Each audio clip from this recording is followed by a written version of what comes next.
Selamat hari Minggu, Ibu Bapak, Saudara-saudara yang dikasihi dan mengasihi Tuhan Yesus Kristus. Ibadah kita pada Minggu 27 Juni 2021 dilayani oleh Saudara Theo Kispanti, Sarjana Sains Teologi. Mari kita menyimak warta jemaat.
Umat Tuhan hidup selalu berhadapan dengan berbagai dinamika.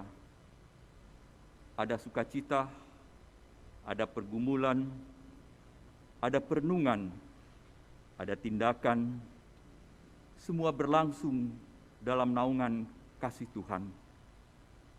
Di tengah pergumulan, Tuhan memberikan kepada kita kekuatan. Dalam sukacita, Tuhan juga mengingatkan kita agar selalu menyimak kasih agung-Nya. Kita dituntun dalam melewati berbagai peristiwa dan mengingat bahwa tangan Tuhan selalu terulur agar kita tidak mudah menyerah dalam menyelami hidup kita. Mengawali ibadah kita hari ini, mari kita bersama-sama membaca Mazmur 30 ayat 2 sampai 13 secara berbalasan. Aku akan memuji Engkau ya Tuhan, sebab Engkau telah menarik aku ke atas dan tidak memberi musuh-musuhku bersukacita atas aku. Tuhan Allahku, kepadamu aku berteriak minta tolong dan Engkau telah menyembuhkan aku. Tuhan, Engkau mengangkat aku dari dunia orang mati.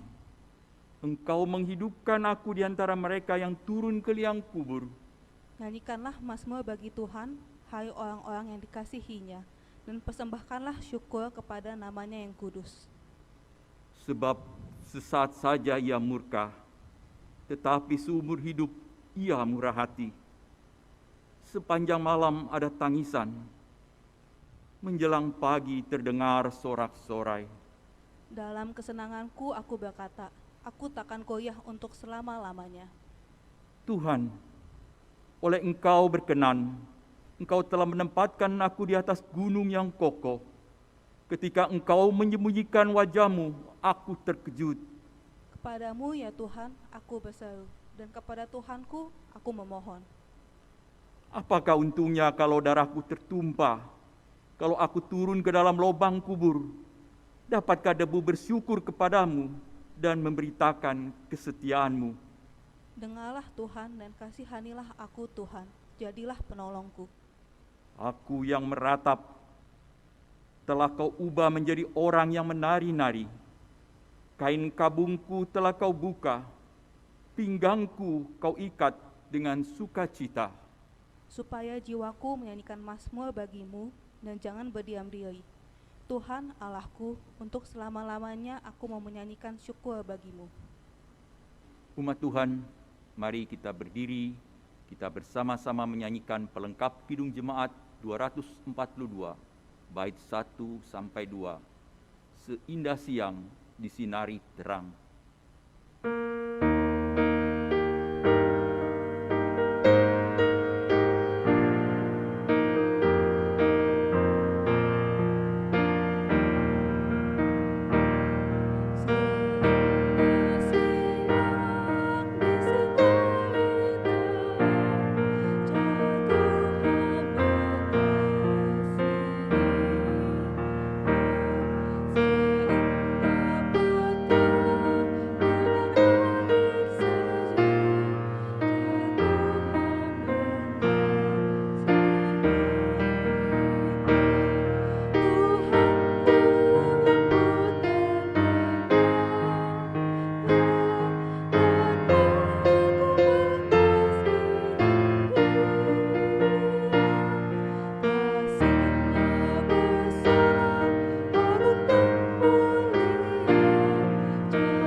Umat Tuhan, mari kita melangsungkan ibadah ini dengan sebuah pengakuan bahwa pertolongan kita ialah dari Tuhan yang menjadikan langit dan bumi.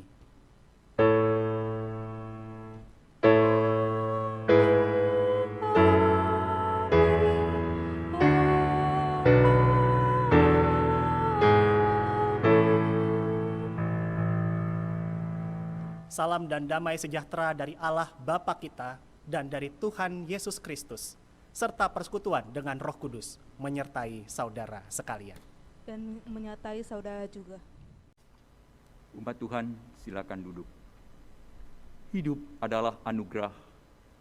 Berbagai pergumulan melatih kita untuk menjadi kuat dan tangguh. Ibarat emas yang teruji melalui pembakaran, maka pergumulan adalah pengujian yang mengokohkan. Melalui pengujian, kita menjadi pribadi yang kuat dan tangguh. Untuk itu, mari jangan menyerah, dan jadilah kuat di dalam Tuhan. Saat ini, mari kita bersama-sama menyanyikan pelengkap Kidung Jemaat 231, bait 1 dan 2. di dalam suka, di dalam duka.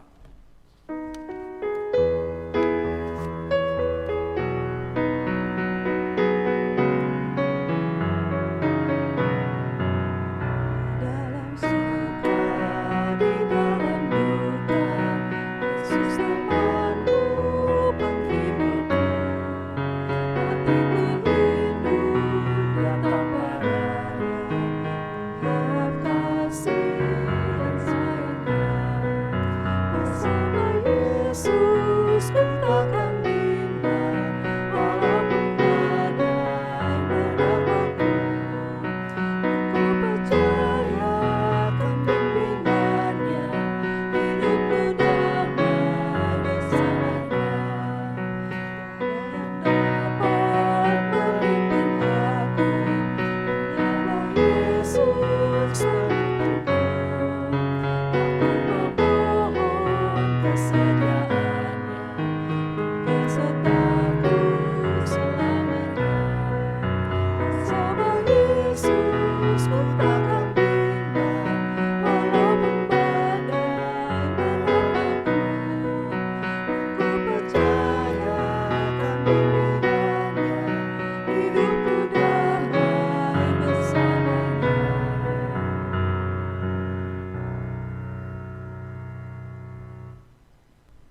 Umat Allah, mari kita berdoa, mengakui dosa kita di hadapan-Nya. Ya Allah, kami bersyukur atas anugerah agung-Mu. Tatkala kami dalam pergumulan, Allah selalu menyertai kami. Ketika kami putus asa, Allah memberikan kepada kami pengharapan. Ketika kami kehilangan semangat, Allah yang menguatkan kami. Namun kami juga sering berada dalam sikap tidak bersyukur atas setiap sukacita yang Allah hadirkan. Bahkan kami lari dari tanggung jawab iman kami pada saat seharusnya kami menghadirkan kasih Allah. Saat ini, dalam anugerah kasih agung-Mu, kami datang dan mengakui segala dosa dan kesalahan kami. Ampuni kami ya Allah, janganlah memperhitungkan segala kesalahan kepada kami. Dalam kasih dan penyertaan Allah, kami berserah dan memohon pengampunan, serta menyambut karya kasih-Mu. Amin. Umat Tuhan, mari kita menyanyikan Kidung Jemaat 26 bait 1 sampai 4. Mampirlah dengar doaku.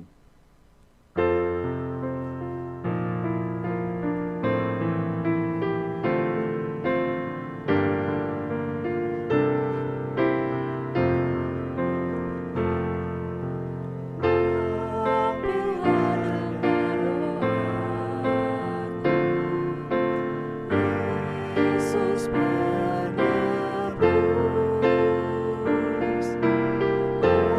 orang lain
Umat Tuhan, mari berdiri. Bagi kita yang telah mengakui dan menyesali dosanya, dengarkanlah seruan dari Ratapan 3 ayat 22 sampai 23. Tak berkesudahan kasih setia Tuhan, tak habis-habisnya rahmat-Nya, selalu baru tiap pagi, besar kesetiaan-Mu. Di dalam Kristus engkau telah diampuni. Di dalam Kristus engkau telah diampuni. Sambutlah salam damai, damai Tuhan besertamu. Damai Tuhan besertamu juga. Mari kita menyanyi kembali dari pelengkap Kidung Jemaat 232 bait 1 sampai 3. Dikala hidupku tentram.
Umat Tuhan terkasih, kita akan mendengarkan firman Tuhan. Mari kita berdoa, memohon tuntunan Roh Kudus. Saat ini Tuhan, kami umat-Mu datang memohon penyertaan Tuhan bagi kami. Di dalam kami membaca, merenungkan sabda Tuhan. Kuasailah hati dan pikiran kami, agar kami memahami, mengerti apa yang Engkau kehendaki di dalam kehidupan kami. Dan kuasailah kami juga Tuhan, agar kami dimampukan untuk mengerjakan firman Tuhan di dalam kehidupan kami sesehari. Bersabdalah Tuhan, kami siap mendengarkan. Amin.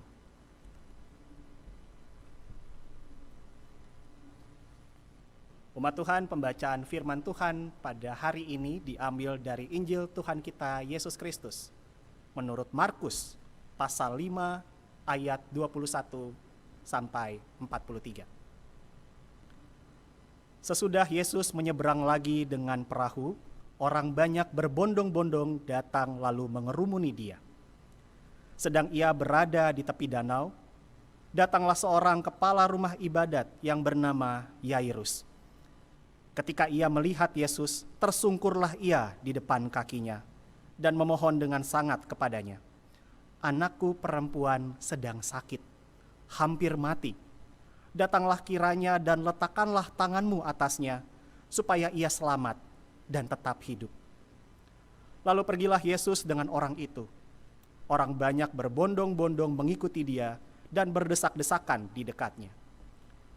Adalah di situ seorang perempuan yang sudah 12 tahun lamanya menderita pendarahan. Ia telah berulang-ulang diobati oleh berbagai tabib, sehingga telah dihabiskannya semua yang ada padanya. Namun sama sekali tidak ada faedahnya.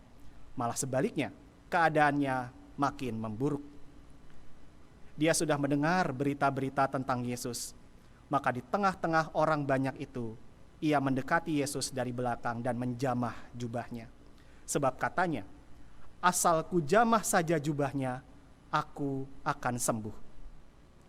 Seketika itu juga berhentilah pendarahannya dan ia merasa bahwa badannya sudah sembuh dari penyakitnya. Pada ketika itu juga Yesus mengetahui bahwa ada tenaga yang keluar dari dirinya. Lalu ia berpaling di tengah orang banyak dan bertanya, "Siapa yang menjamah jubahku?" Murid-muridnya menjawab, "Engkau melihat bagaimana orang-orang ini berdesak-desakan dekatmu, dan engkau bertanya, siapa yang menjamah aku?" Lalu ia memandang sekelilingnya untuk melihat siapa yang telah melakukan hal itu. Perempuan itu yang menjadi takut dan gemetar ketika mengetahui apa yang telah terjadi atas dirinya, tampil dan tersungkur di depan Yesus, dan dengan tulus memberitahukan segala sesuatu kepadanya. Maka katanya kepada perempuan itu, "Hai anakku, imanmu telah menyelamatkan engkau. Pergilah dengan selamat dan sembuhlah dari penyakitmu." Ketika Yesus masih berbicara, datanglah orang dari keluarga kepala rumah ibadat itu dan berkata, "Anakmu sudah mati. Apa perlunya lagi engkau menyusah-nyusahkan guru?" Tetapi Yesus tidak menghiraukan perkataan mereka dan berkata kepada kepala rumah ibadat, "Jangan takut, percaya saja." Lalu Yesus tidak memperbolehkan seorang pun ikut serta, kecuali Petrus, Yakobus, dan Yohanes, saudara Yakobus. Mereka tiba di rumah kepala rumah ibadat, dan di sana dilihatnya orang-orang ribut, menangis, dan meratap dengan suara nyaring. Sesudah ia masuk, ia berkata kepada orang-orang itu, "Mengapa kamu ribut dan menangis? Anak ini tidak mati, tetapi tidur." Tetapi mereka menertawakan dia. Maka diusirnya semua orang itu. Lalu dibawanya ayah dan ibu anak itu dan mereka yang bersama-sama dengan dia masuk ke kamar anak itu. Lalu dipegangnya tangan anak itu. Katanya, "Talita kum," yang berarti, "Hai anak, aku berkata kepadamu, bangunlah." Seketika itu juga anak itu bangkit berdiri dan berjalan, sebab umurnya sudah 12 tahun. Semua orang yang hadir sangat takjub. Dengan sangat ia berpesan kepada mereka, supaya jangan seorang pun mengetahui hal itu. Lalu ia menyuruh mereka memberi anak itu makan. Demikianlah pembacaan Injil Tuhan kita Yesus Kristus. Berbahagialah setiap kita yang membaca, merenungkan, serta melakukannya di dalam hidup sehari-hari. Haleluya.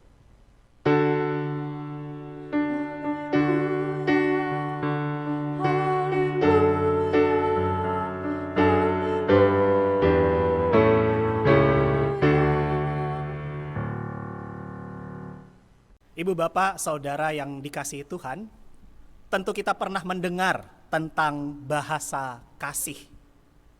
Atau mungkin kita mendengarnya di dalam bahasa Inggris, love language. Ada seorang penulis dan juga pendeta senior bernama Gary DeMonte Chapman. Ialah yang menulis buku yang begitu terkenal yang berjudul The 5 Love Languages. 5 bahasa kasih. Ibu, bapak, saudara tahu apa saja kelima bahasa kasih itu?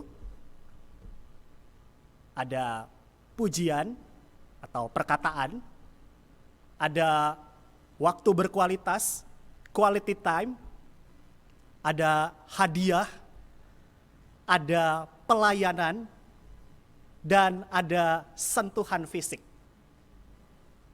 Yang pujian ini, orang yang dengan bahasa kasih pujian itu senang mengekspresikan kasihnya kepada orang lain lewat perkataan-perkataan yang baik. dan juga sungguh senang bila mendengarkan ungkapan kasih melalui perkataan. Itu bisa membuat ia memaknainya dengan sungguh dalam. Orang dengan bahasa kasih waktu berkualitas akan meluangkan waktu, melepaskan segala aktivitas-aktivitas untuk orang yang ia kasihi.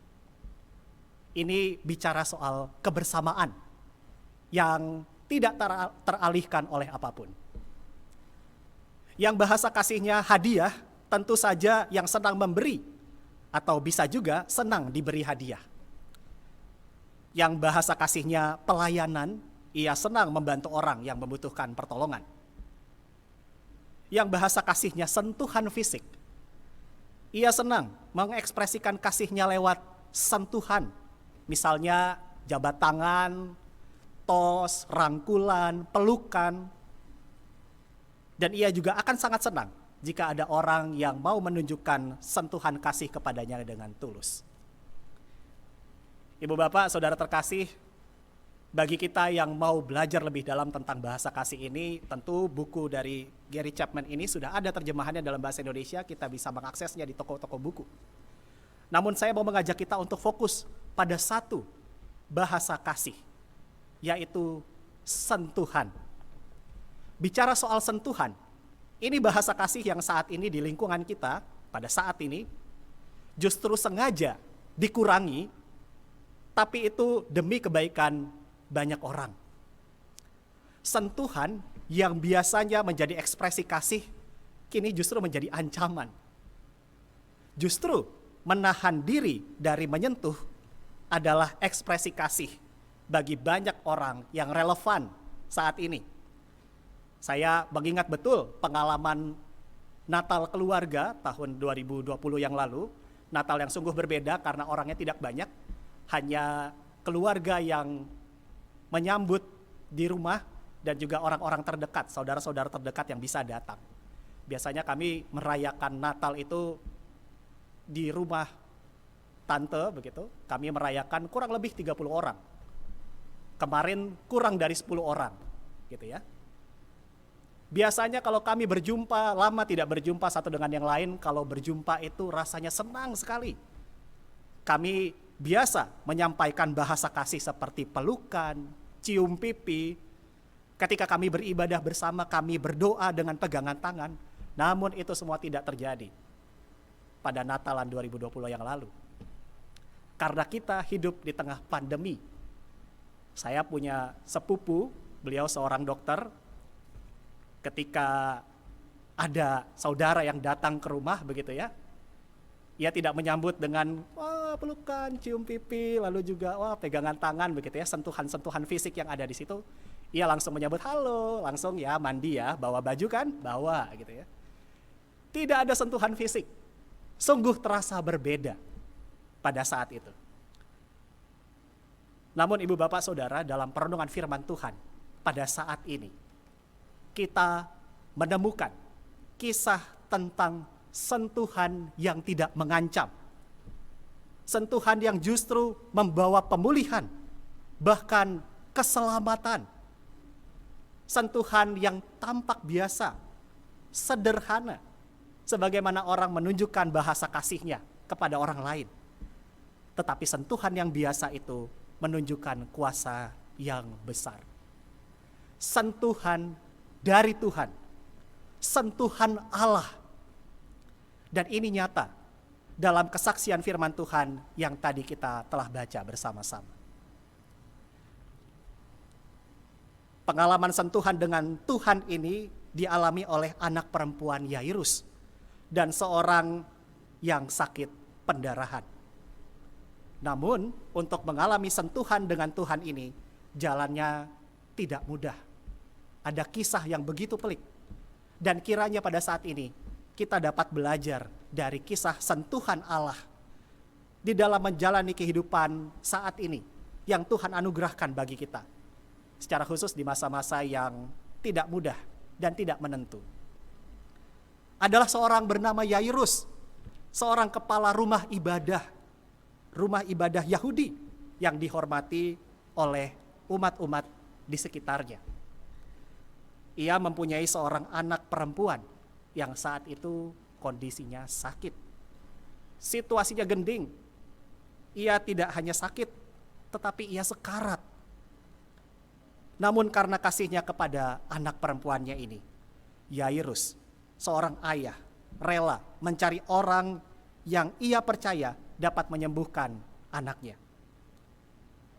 Ia datang kepada Yesus, yang saat itu sedang dikerumuni oleh banyak orang. Ia datang dengan permohonan dan keyakinan yang kuat.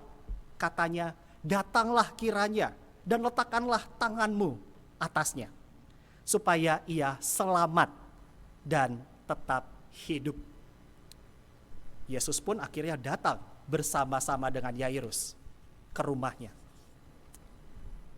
Lalu tiba-tiba di tengah kerumunan, perjalanan mereka terhenti.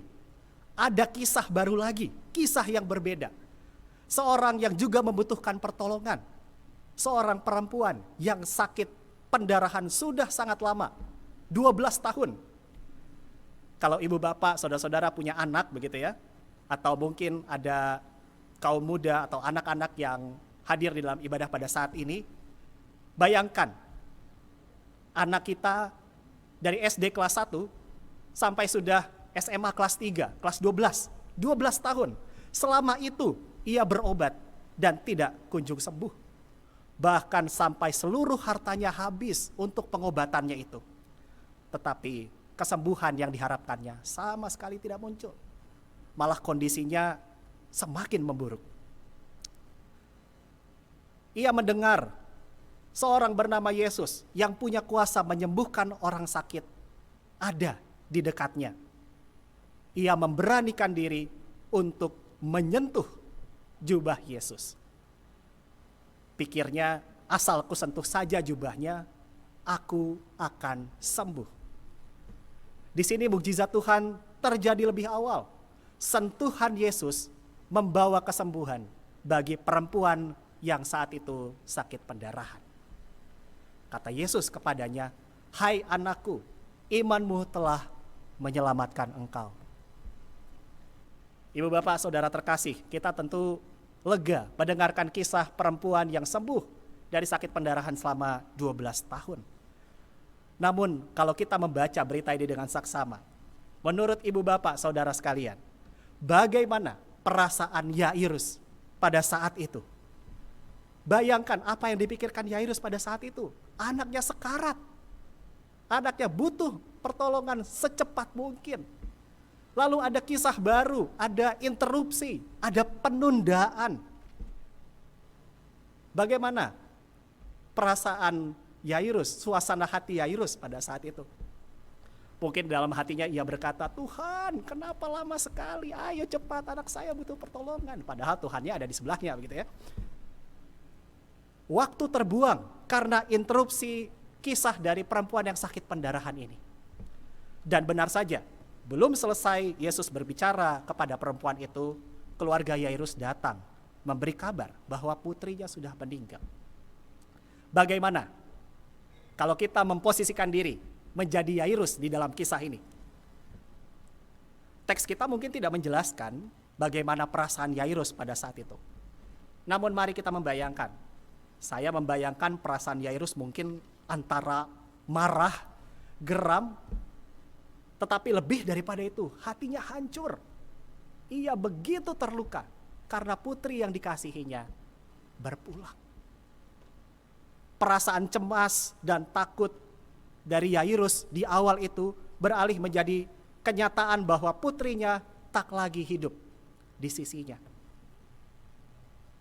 Di dalam situasi yang penuh luka, perasaan sakit itu, Yesus berkata kepada Yairus, "Jangan takut, percaya saja."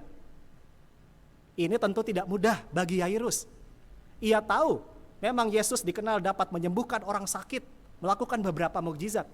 Namun bagaimana dengan Yesus yang membangkitkan orang mati? Apakah Yesus dapat membangkitkan orang mati?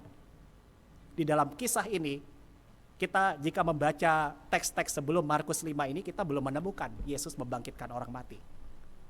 Namun ya, Yesus menyentuh anak Yairus dan berkata, "Talita kum," dan ia sungguh bangkit.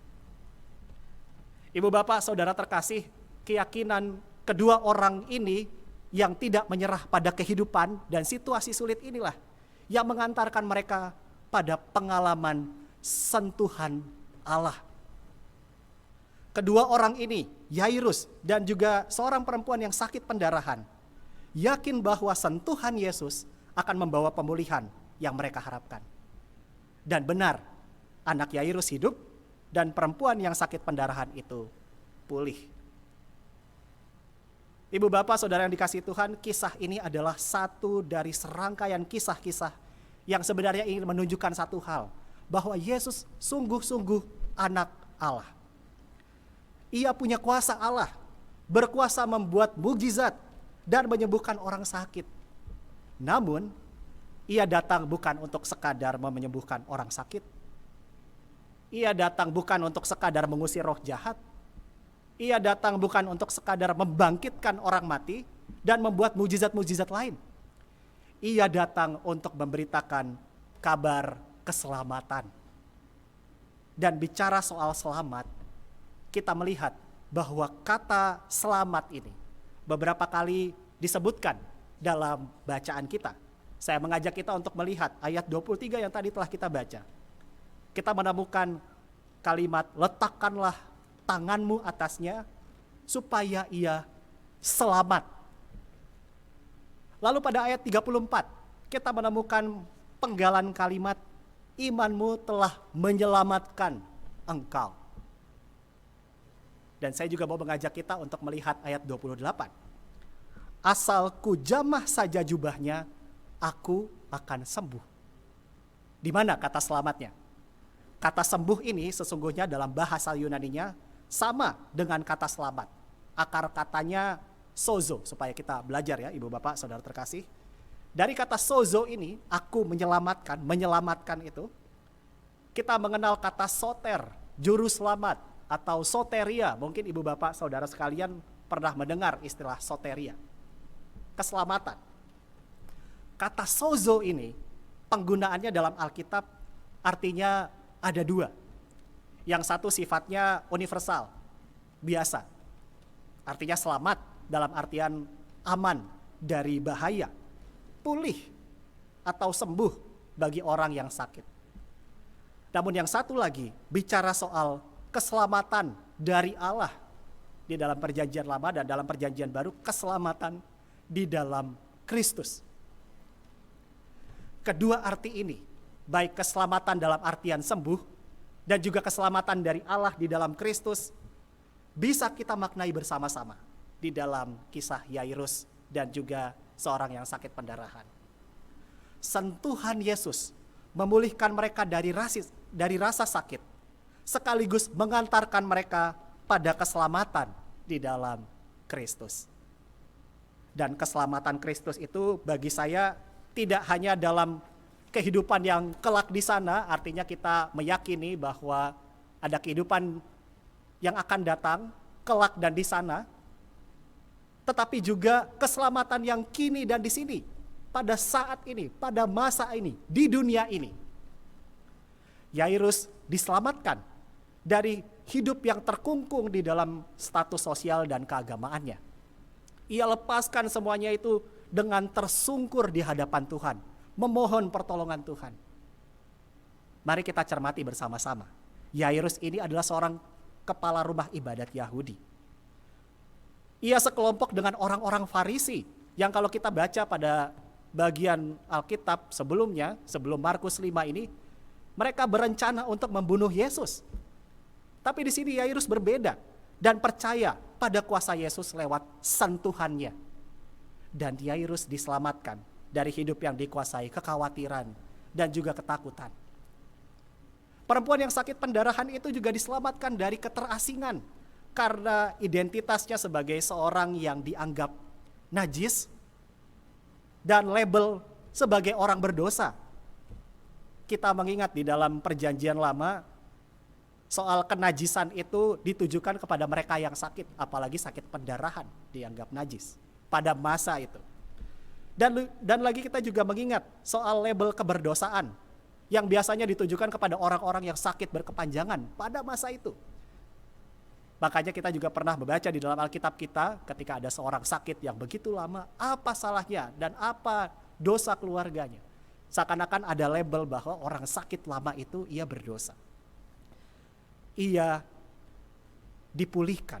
Perempuan yang dianggap najis itu mengalami sentuhan dari Yesus dan ia selamat. Ia dipulihkan. Ibu bapak saudara terkasih, teks kita ini menunjukkan kepada kita konflik yang begitu kuat. Namun semua orang yang bergumul itu, semua orang yang berbeban berat itu pulih. Semuanya selamat karena sentuhan Yesus. Lalu bagaimana kita yang ada pada saat ini merespons firman Tuhan ini? Saya yakin kita semua ingin sekali mengalami sentuhan Allah. Sentuhan yang dapat memulihkan kita dari rasa sakit, membebaskan kita dari segala ketakutan, kekhawatiran, kondisi hidup yang sulit, bahkan keadaan terpuruk sekalipun. Bagi kita yang ada di masa kini, sentuhan Allah itu bisa dan baik sekali untuk kita refleksikan di dalam kehidupan kita setiap hari. Di sini kata refleksi menjadi sangat penting. Kita merefleksikan sentuhan Allah di dalam kehidupan kita setiap hari. Saya berharap kita tidak membayangkan bahwa sentuhan Yesus itu, sentuhan Allah itu di dalam kisah yang tadi kita baca itu seperti sentuhan yang gaib gitu ya. Atau malah melibatkan imajinasi-imajinasi supernatural gitu ya. Jangan kita membayangkan bahwa ketika Yesus menyentuh putri Yairus, kita membayangkan ada kekuatan yang besar seperti ada efek-efek cahaya atau ada pusaran angin atau ada angin besar dan lain sebagainya. Tidak seperti itu. Ini sentuhan yang biasa, seperti seorang yang menyatakan kasihnya kepada orang lain. Sentuhan yang sederhana, sentuhan Allah. Yesus letakkan pada putri Yairus. Namun sentuhan yang sederhana itu membawa pemulihan dan keselamatan yang besar. Oleh karena itu ibu bapak saudara sekalian, kita juga bisa memaknai sentuhan Allah itu di dalam peristiwa-peristiwa yang biasa. Sehari-hari. Tidak harus menunggu peristiwa yang spektakuler, apalagi yang supernatural. Belum tentu kita dapat mengalaminya. Tetapi kita bisa memaknai pengalaman sehari-hari sebagai cara Allah menyentuh kita. Bisa lewat pengalaman atau peristiwa yang menguatkan dan memulihkan kita. Bisa lewat pengalaman yang mengharukan kita, menyentuh perasaan kita. Bisa lewat peristiwa yang menegur kita. Bisa juga lewat pengalaman atau peristiwa yang menyalakan semangat kita. Saya juga mau mengajak kita, mari kita juga perluas cara pandang kita terhadap sentuhan Allah ini. Sentuhan Allah ini tidak hanya membebaskan kita dari satu persoalan yang kita gumuli sepanjang hidup kita, tetapi juga membawa pemulihan dan keselamatan yang besar bagi hidup kita, bagi kita. Oleh karena itu, sentuhan Allah tidak hanya sempit tentang bagaimana Tuhan menjawab pergumulan atau doa kita. Sentuhan Allah itu menyangkut pemeliharaan Allah, keselamatan dari Allah yang begitu besar bagi kita. Lebih dari yang kita lihat sebagai pergumulan atau persoalan yang ada di depan kita.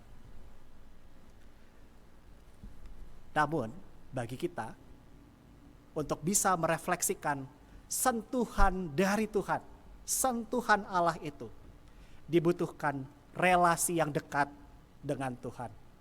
Dibutuhkan hikmat, butuh komitmen, butuh trust. Ibu bapak saudara terkasih, kita mengerti betul bahwa kita memang masih hidup di masa pandemi sampai saat ini. Sudah lama pandeminya, sudah setahun lebih di Indonesia berlangsung. Kita terkena dampak. dari pandemi COVID-19. Mungkin sebagian dari kita juga sudah bisa beradaptasi dengan situasi seperti ini. Tetapi harus kita sadari, tekanan hidup tetap terasa begitu berat bagi kita. Bahkan tidak hanya bicara soal masa pandemi saat ini, sebelum masa pandemi ini, tekanan hidup itu sudah ada dan begitu menekan kita dengan berat. Mungkin saat ini kita melihat situasi hidup kita dan bertanya, di mana kuasa Tuhan?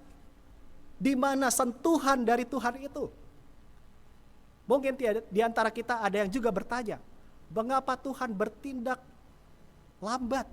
Mengapa Tuhan tidak bertindak dengan cepat ketika saya membutuhkan pertolongan dari Tuhan? Ini pengalaman atau refleksi yang bisa muncul ketika kita membaca kisah Yairus. Mengapa Tuhan tampak tidak cepat dalam menolong kita? Mari kita melihat kembali Yairus dan perempuan yang menderita pendarahan ini.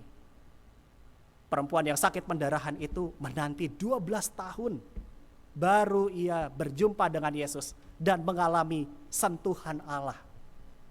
Dengan berani ia menyentuh Tuhan kita dan ia mengalami sentuhan Allah itu. Yairus mungkin menanti kurang dari sehari, tetapi kisah atau pengalaman penundaan yang ia alami itu pasti terasa begitu lama, membuang-buang waktu. Bagi kita mungkin pekerjaan Tuhan begitu terasa lama. Namun jika kita mau percaya dengan hasil karya Tuhan, bukankah kita juga sepatutnya percaya pada proses Tuhan?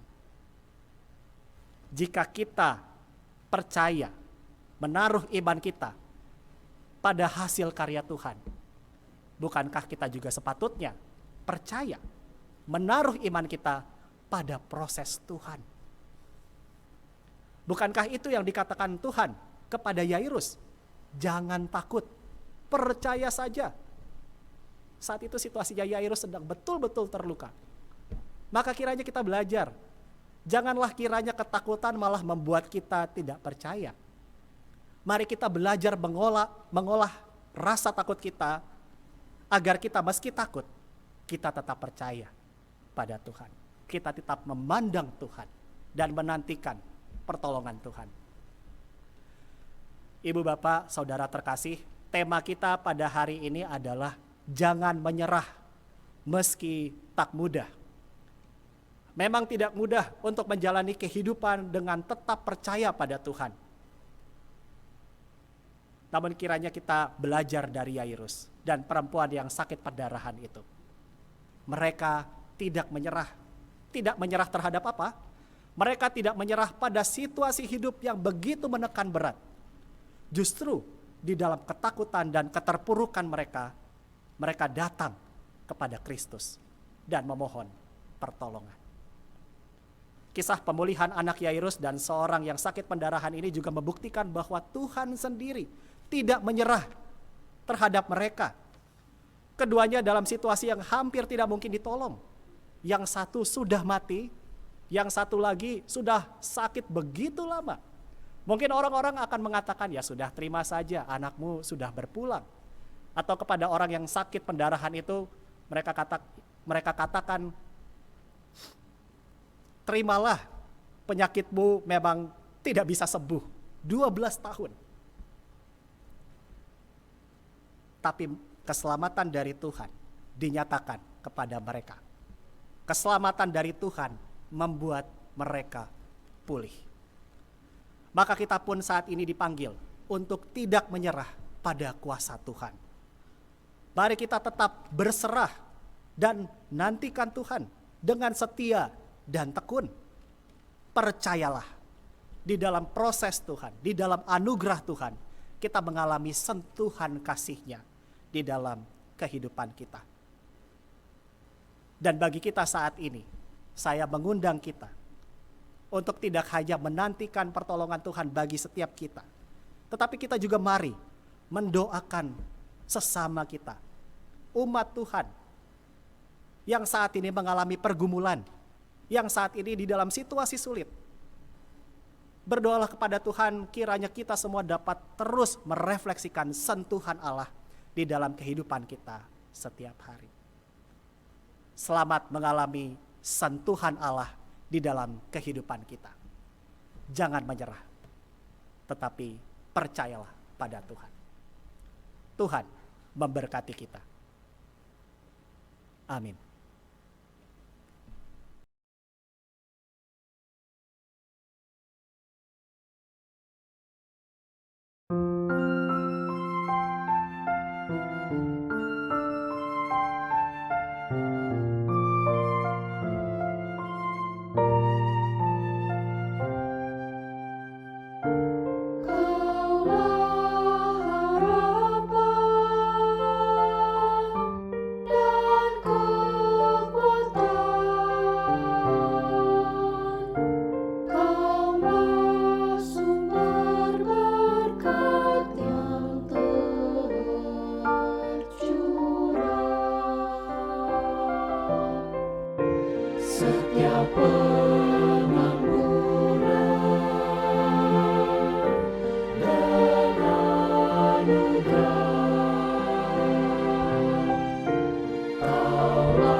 Umat Tuhan, mari berdiri bersama gereja di segala abad dan tempat. Marilah kita bersama-sama mengucapkan pengakuan iman rasuli. Hendaklah setiap umat beriman mengungkapkan, Aku percaya kepada Allah, Bapa yang Maha Kuasa, Khalik langit dan bumi, dan kepada Yesus Kristus, Anaknya yang tunggal Tuhan kita, yang dikandung dari Roh Kudus, lahir dari anak darah Maria, yang menderita sengsara di bawah pemerintahan Pontius Pilatus, disalibkan, mati dan dikuburkan, turun ke dalam kerajaan maut. Pada hari yang ketiga, bangkit pula dari antara orang mati, naik ke surga, duduk di sebelah kanan Allah, Bapa yang Maha Kuasa, dan dari sana Ia akan datang untuk menghakimi orang yang hidup dan yang mati. Aku percaya kepada Roh Kudus, gereja yang kudus dan am, persekutuan orang kudus, pengampunan dosa, kebangkitan orang mati, dan hidup yang kekal. Amin. Umat Tuhan, silahkan duduk. Pada hari Minggu tanggal 4 Juli 2021, kita akan merayakan Hari Perjamuan Kudus. Untuk menyambut dan ikut serta dalam perayaan itu, marilah kita mempersiapkan diri bersama-sama. Pada perjamuan malam terakhir, Kristus menghendaki kita merayakan perjamuan kudus untuk mengenangnya. Mengenangnya berarti mengalami kehadirannya, seperti murid-muridnya dahulu mengalami kehadirannya bersama mereka. Mengenangnya juga berarti menyadari secara pribadi seluruh kehidupan Yesus yang diberikannya bagi keselamatan dunia, sejak Ia lahir, melayani, menderita sengsara, mati, dibangkitkan, dan dimuliakan di sorga. Marilah kita merenungkannya. Apakah saudara benar-benar rindu untuk berjumpa dengan Kristus, untuk mengalami kasih, kuasa, dan kebenarannya yang membarui hidup saudara? Apakah saudara menghayati bahwa seluruh kehidupan dan karya Kristus, yaitu kelahirannya, pelayanannya, penderitaannya, kematiannya, kebangkitannya, kenaikannya ke sorga, sampai dengan kedatangannya kembali, terkait dengan kehidupan saudara?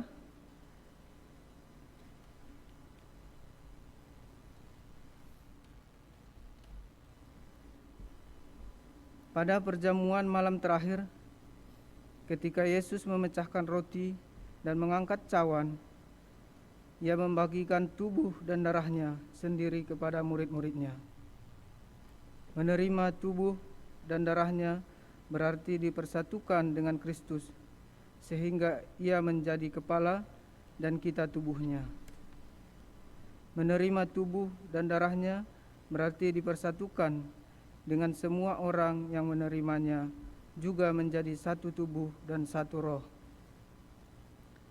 Mari kita merenungkannya. Apakah saudara menghayati bahwa Kristus adalah kepala seluruh kehidupan saudara dalam kehidupan berjemaat dan bermasyarakat, dalam keluarga dan pekerjaan saudara? Apakah saudara menghayati bahwa saudara adalah anggota tubuh Kristus yang saling mengasihi seorang terhadap yang lain?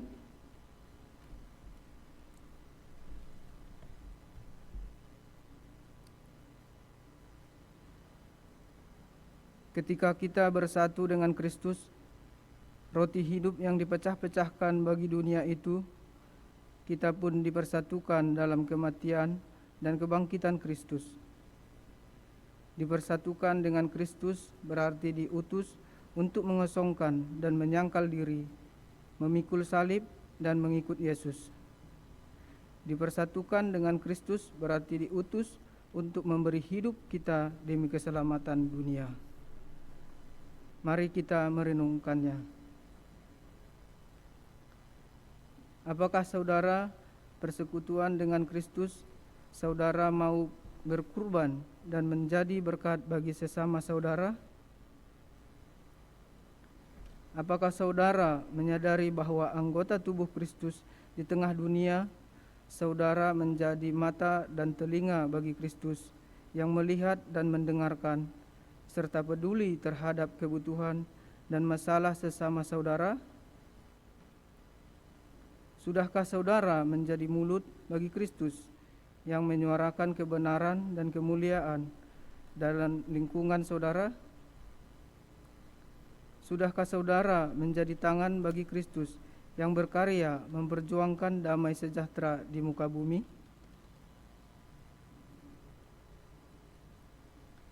Kiranya Roh Kudus menolong kita semua dalam mempersiapkan diri untuk merayakan perjamuan kudus pada tanggal 4 Juli 2021 mendatang. Umat Tuhan, mari kita bersatu di dalam doa syafaat. Mari kita berdoa. Ya Allah, kami mengucap syukur untuk firman Tuhan yang menyapa kami pada hari ini, yang mengingatkan kami supaya kami jangan menyerah, supaya kami jangan takluk oleh karena tekanan hidup yang begitu menekan, oleh karena persoalan hidup yang begitu berat. Namun kami diingatkan dan kami dimampukan supaya kami melihat kemuliaan Tuhan yang nyata di dalam sentuhan Allah, yang dapat kami refleksikan di dalam kehidupan kami setiap hari. Kuatkanlah dan teguhkanlah hati kami ya Tuhan, agar di dalam setiap persoalan hidup yang menekan kami tetap percaya pada kuasa Tuhan. Kami tetap bersandar pada Tuhan. Biarlah firman-Mu ini melekat dalam hati kami, dan kami usahakan, kami kerjakan firman ini di dalam kehidupan kami setiap hari.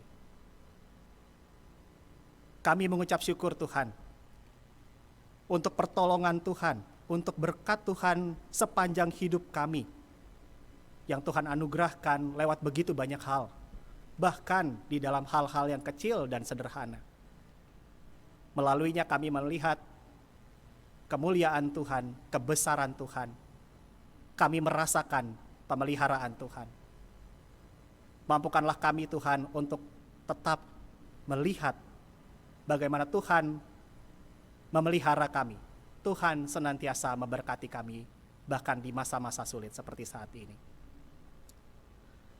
Pada saat ini Tuhan, kami umat-Mu bersatu hati, berdoa bagi bangsa kami. Kami mendoakan pemerintahan Indonesia. Kami berdoa bagi Presiden Joko Widodo dan Wakil Presiden Ma'ruf Amin. Untuk juga segenap menteri, lembaga tinggi dan tertinggi negara. Tuhan, di dalam anugerah-Mu Engkau telah memilih orang-orang untuk memimpin negeri kami. Anugerahkanlah mereka hikmat, agar mereka mampu mengemban tanggung jawab mereka dengan sebaik-baiknya. Membuat kebijakan-kebijakan yang baik, secara khusus untuk menolong masyarakat menghadapi masa-masa sulit oleh karena pandemi COVID-19 ini. Kuasailah hati mereka Tuhan, agar mereka memiliki hati yang takut akan Tuhan, sehingga di dalam menjalankan tanggung jawabnya, mereka betul-betul bertanggung jawab kepada Tuhan. Kami berdoa juga untuk para petugas kesehatan yang terus berjuang hingga pada saat ini, yang kami tahu resikonya tidak kecil. Juga aparat keamanan yang turut menjaga situasi Indonesia, dan juga di dalam penanganan COVID-19, semua orang yang turut mengambil bagian di dalamnya. Para buruh, pengemudi, dan warga masyarakat secara menyeluruh. Kami memohon kekuatan, kami memohon semangat yang Tuhan anugerahkan, supaya kami dapat tetap menjalankan kehidupan ini dengan penuh pengharapan. Tuhan, kami juga mengucap syukur untuk proses vaksinasi yang sudah mulai berjalan. Begitu banyak masyarakat yang turut mengambil bagian di dalam proses vaksinasi ini. Kami berdoa kiranya proses ini dapat tetap optimal dan terus berjalan dengan baik, agar seluruh masyarakat, secara khusus di Indonesia, dapat mengakses vaksinasi ini. Kami berdoa juga untuk setiap jemaat Tuhan di dalam pelaksanaan ibadah, baik virtual maupun yang sudah mulai menyelenggarakan ibadah onsite. Kiranya dalam anugerah Tuhan, setiap rencana-rencana yang telah dipertimbangkan hanya mendatangkan anugerah yang dari Tuhan. Dan biarlah setiap ibadah kami, baik virtual maupun onsite, kami dapat tetap menjaga keselamatan diri kami dan juga sesama kami. Kami juga berdoa untuk setiap daerah, baik di Indonesia maupun di dunia, yang saat ini mengalami bencana, baik bencana alam maupun bencana sosial. Kami mengingat Nusa Tenggara Timur dan sekitarnya yang terkena bencana alam yang begitu banyak. Kami memohon pemeliharaan Tuhan. Kami memohon pengasihan Tuhan bagi mereka yang terdampak, bagi mereka yang menjadi korban bencana. Biarlah di dalam anugerah Tuhan mereka dapat pulih, membangun kembali daerah mereka, membangun kembali perekonomian di sana, sehingga kehidupan dapat kembali pulih dan berjalan di dalam anugerah Tuhan. Pakailah kami juga, agar kami boleh menjadi perpanjangan tangan Tuhan dalam menolong masyarakat yang membutuhkan pertolongan. Kami juga berdoa bagi warga gereja yang saat ini sedang dalam pergumulan. Kami berdoa bagi umat Tuhan yang kami ketahui saat ini dalam keadaan sakit. Kami mengingat dalam doa ini Oma Lestari, Oma Lili Murni,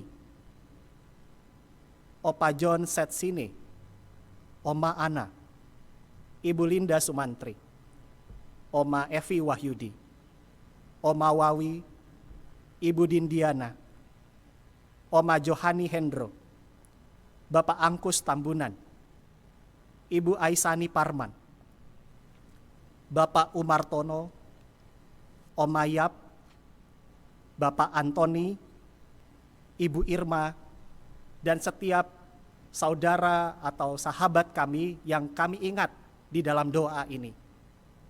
Kami berdoa bagi mereka Tuhan. Kami memohon jamahan Tuhan.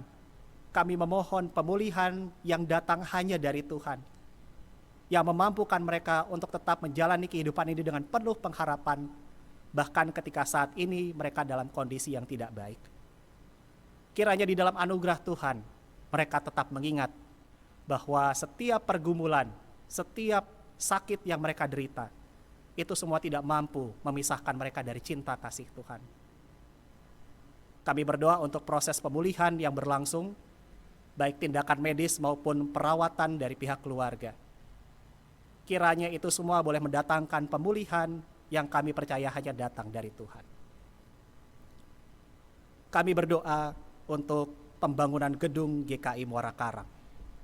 Kami mengucap syukur untuk proses yang terus berlangsung hingga pada saat ini, untuk setiap orang yang mengambil bagian di dalam rencana baik ini, untuk pengadaan gedung GKI Muara Karang.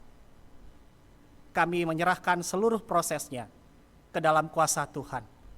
Kami percaya Tuhan bekerja melalui panitia, melalui kontraktor, melalui pekerja bangunan, dan setiap orang yang turut mengambil bagian di dalam pembangunan gedung GKI Muara Karang. Kiranya dalam waktu yang Tuhan kehendaki, di dalam anugerah Tuhan, kami boleh menyambut berkat Tuhan melalui gedung GKI Muara Karang, sehingga pelayanan jemaatmu di tempat ini semakin lebih baik. Kami juga mau berdoa untuk pelaksanaan program gerejawi tahun 2021 hingga 2022. Ya Tuhan, kami gerejamu merencanakan program-program, kegiatan-kegiatan yang kiranya dapat menghidupkan persekutuan di jemaat kami. Dan tidak hanya itu saja, agar jemaat ini, gereja Tuhan, boleh berdampak bagi masyarakat di sekitar. Kami mau menyerahkan seluruh program, perencanaan dan pelaksanaan ke depannya ke dalam anugerah Tuhan. Tuhanlah yang berkarya melalui gerejamu di tempat ini, melalui program-program yang telah terencana.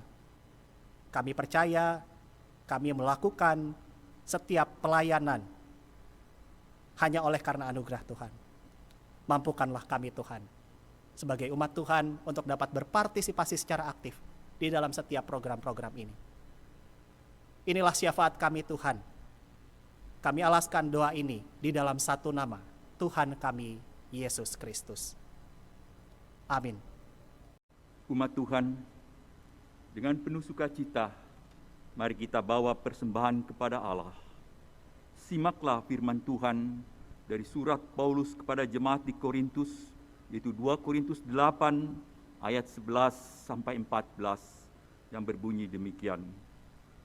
Maka sekarang selesaikanlah jugalah pelaksanaannya itu. Hendaklah pelaksanaannya sepadan dengan kerelaanmu, dan lakukanlah itu dengan apa yang ada padamu. Sebab jika kamu rela untuk memberi, maka pemberianmu akan diterima. Kalau pemberianmu itu berdasarkan apa yang ada padamu, bukan berdasarkan apa yang tidak ada padamu. Sebab kamu dibebani bukanlah supaya orang-orang lain mendapat keringanan, tetapi supaya ada keseimbangan. Maka hendaklah sekarang ini kelebihan kamu mencukupkan kekurangan mereka, agar kelebihan mereka kemudian mencukupkan kekurangan kamu, supaya ada keseimbangan. Umat Tuhan, mari kita membawa persembahan kepada Tuhan. Bagi kita yang rindu menyampaikan persembahan, dapat melalui transfer bank. Majelis Jemaat menyediakan sarana melalui nomor rekening bank, baik Bank Mandiri dan BCA, sebagaimana yang tertera pada layar Anda. Kita bawa persembahan syukur kita dengan menyanyikan pelengkap Kidung Jemaat 149, bait 1 sampai 3.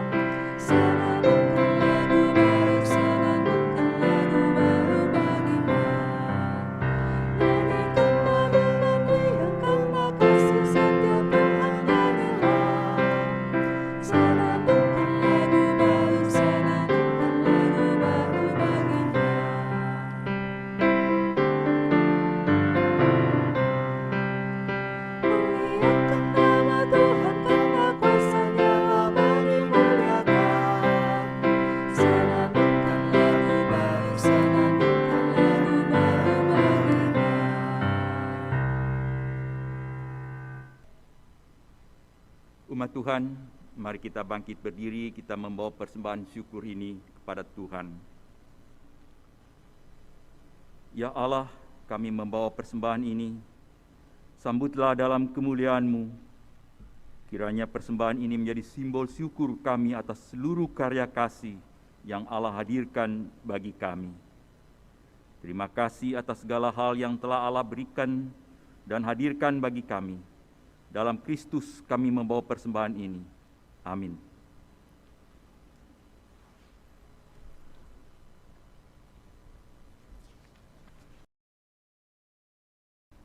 Mari kita tetap berdiri, kita menyanyikan lagu pengutusan dari pelengkap Kidung Jemaat 285, Bila Badai Hidup Menerpamu.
Umat Tuhan, kini arahkanlah hatimu kepada Tuhan. Kami mengarahkan hati kami kepada Tuhan. Jadilah saksi Kristus. Syukur kepada Allah, Terpujilah Tuhan. kini dan selamanya. Kini sambutlah berkat Tuhan. Tuhan memberkati kita dan melindungi kita. Tuhan menyinari kita dengan wajah-Nya dan memberi kita kasih karunia. Tuhan menghadapkan wajah-Nya kepada kita dan memberi kita damai sejahtera.